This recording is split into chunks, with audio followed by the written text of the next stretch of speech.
Assalamualaikum warahmatullahi wabarakatuh. Selamat datang rekan-rekan sekalian pada video saya.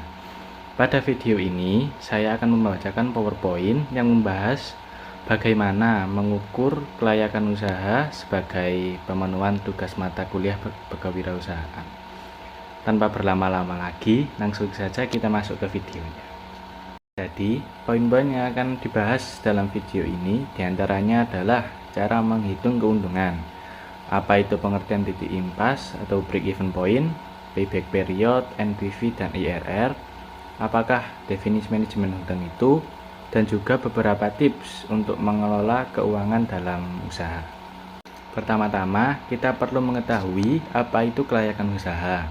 Kelayakan usaha merupakan suatu kegiatan untuk menilai sejauh mana manfaat yang dapat diperoleh dalam melaksanakan suatu kegiatan usaha atau proyek, disebut dengan studi kelayakan bisnis.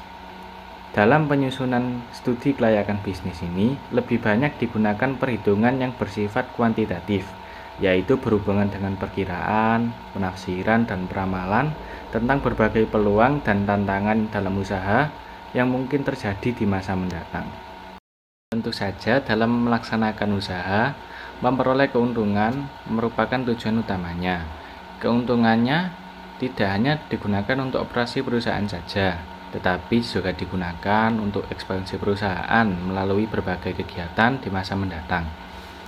Apabila suatu perusahaan terus-menerus memperoleh keuntungan, maka kelangsungan hidup perusahaannya akan terjamin. Lalu ada cara penghitungan keuntungan. Cara penghitungan keuntungan menurut Sukirno dapat dihitung menggunakan rumus TR sama dengan Q dikali PQ, dengan TR sebagai total penerimaan, Q adalah jumlah produk yang dijual, dan PQ adalah harga tiap satuan produk. Dan menurut Mubiarto sendiri, keuntungan dapat dihitung dengan rumus I sama dengan TR dikurang DC, dengan I adalah keuntungannya, TR adalah total pendapatan atau total revenue, dan TC adalah total biaya yang dikeluarkan atau total cost. Lalu ada titik impas atau BEP. BEP sendiri menurut Anderson adalah titik pulang pokok di mana jumlah pendapatan sama dengan total biaya. BEP dapat dibedakan menjadi dua, yaitu BEP unit dan BEP mata uang. Rumus BEP unit sama dengan biaya tetap dibagi hasil pengurangan harga jual per unit dengan biaya variabel per unit. Sedangkan rumus penghitungan BEP mata uang sama dengan biaya tetap dibagi 1 dikurangi hasil bagi biaya variabel per unit dengan harga jual per unit.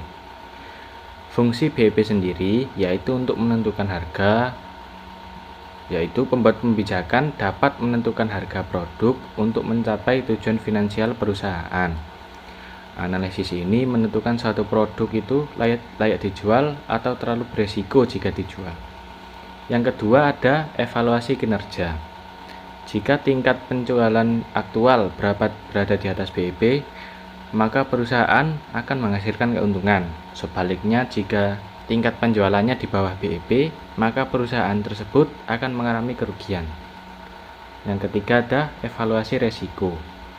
Analisis BEP ini dapat membantu mengurangi resiko dengan menghindari keputusan investasi atau lini produk yang kemungkinan kurang menguntungkan bagi usaha.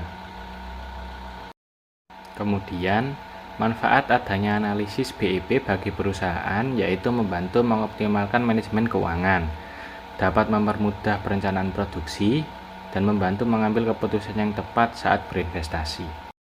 4 metode yang biasa digunakan untuk mengukur kelayakan usaha ada 4, yaitu NPV atau Net Present Value, IRR atau Internal Rate of Return, PI atau Profitability Index, dan PP atau Payback Period. Metode yang paling umum digunakan yaitu NPV dan IRR.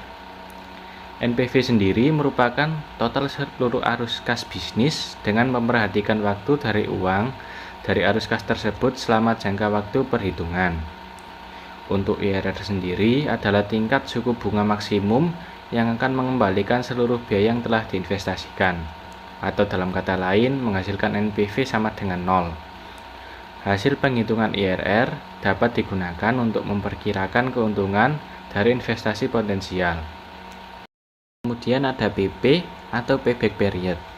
Payback period ini pada intinya adalah lama waktu yang diperlukan untuk mendapatkan kembali pengeluaran investasi secara utuh.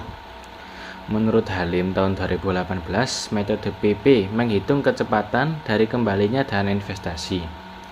PP dapat dihitung menggunakan rumus PP sama dengan I dibagi AB dikali 1 tahun, dengan I sebagai nilai investasi dan AB sebagai kas masuk bersih yang telah diperhitungkan nilai waktu dari uangnya. Metode NPV dan IRR ini saling berkaitan dan dapat membantu perusahaan mengambil keputusan yang tepat untuk berinvestasi. Jika NPV bernilai positif atau lebih dari 0, maka bisnis tersebut layak menjadi pilihan investasi. Sebaiknya bila NPV-nya bernilai negatif atau kurang dari 0, maka bisnis tersebut dikatakan merugi dan tidak layak dijadikan pilihan untuk berinvestasi. Untuk IRR, bila IRR lebih besar dari suku bunga bank, maka layak menjadi pilihan untuk berinvestasi. Sedangkan apabila IRR lebih kecil, maka pemilik modal lebih baik berinvestasi di bank atau pilihan lainnya. Sekarang kita membahas tentang manajemen hutang. Menurut Alwi et al. Tahun 2022, manajemen hutang adalah cara untuk mengendalikan hutang melalui perencanaan dan penganggaran keuangan. Tujuan perencanaan dan pengelolaan hutang adalah menggunakan strategi untuk membantu menurunkan hutang dan bergerak menuju penghapusannya. Fenomena terkait manajemen hutang yaitu kebutuhan pendanaan yang seringkali membutuhkan dana yang tinggi untuk pengembangan bisnisnya. Kemudian ketergantungan terhadap hutang yang hanya bergantung pada hutang sebagai sumber pendanaan dan disebabkan karena rendahnya tingkat pertumbuhan ekonomi dan kurangnya sumber pendanaan alternatif. Lalu, rendahnya kemampuan manajemen hutang yang disebabkan kurangnya pengetahuan tentang manajemen hutang lalu mengalami kesulitan dalam mengelola hutang tersebut. Kemudian, resiko kenaikan suku bunga yang dapat memengaruhi biaya modal perusahaan yang meminjam dan membuat perusahaan peminjam kesulitan untuk membayar hutang-hutangnya. Kemudian, beberapa tips yang bisa dilakukan untuk mengelola keuangan dengan baik. Di antaranya yaitu memisahkan dana pribadi dan dana khusus perusahaan, membuat perencanaan anggaran atau budgeting, mencatat semua income dan outcome dari perusahaan, selalu menyiapkan tabungan dana pengembangan perusahaan, membuat laporan secara berkala, dan mengelola utang piutang dengan cara pembayaran tepat waktu sebagai perjanjian, menyesuaikan budget dari perusahaan juga. Berikut merupakan contoh studi kasus suatu usaha di Provinsi Papua Barat yang bergerak di bidang penjualan makanan yang berupa pia melati. Data yang saya cantumkan adalah data yang didapat tiap 1 bulan penjualan pia melati tersebut. Dari data tersebut diketahui biaya produksi pia melati per bulan produksi sebesar Rp57.162.654. Biaya tersebut didapat dari jumlah biaya tetap yang termasuk biaya listrik, penyusutan alat dan pajak bumi dan usaha, dan biaya variabel yang termasuk biaya bahan baku, tenaga kerja, dan bahan tambahan atau penolong. Harga pia melati per bijinya sebesar Rp1.350. Meskipun dijual dengan harga yang terbilang murah, usaha pia melati ini mendapat pemasukan sebesar Rp70.625.000 dalam sebulan produksi, dan usaha ini mendapat keuntungan sebesar Rp20.012.346 dalam sebulan produksi. Dengan nilai RC ratio sebesar 1,35, maka berarti usaha penjualan pia melati ini menguntungkan dan layak untuk dipertahankan. Sekian video tentang PowerPoint saya yang membahas tentang kelayakan usaha yang bisa saya sampaikan kali ini. Sebelum menutup video ini, saya ingin mengucapkan banyak terima kasih kepada rekan-rekan yang menyempatkan penonton video ini, dan juga rekan-rekan peneliti yang telah mempublish jurnal yang sangat membantu dan bermanfaat dalam mengumpulkan informasi bagi pembuatan video ini. Apabila ada kekurangan, saya mohon maaf yang sebesar-besarnya, dan sampai jumpa di video saya berikutnya. Terima kasih. Assalamualaikum warahmatullahi wabarakatuh.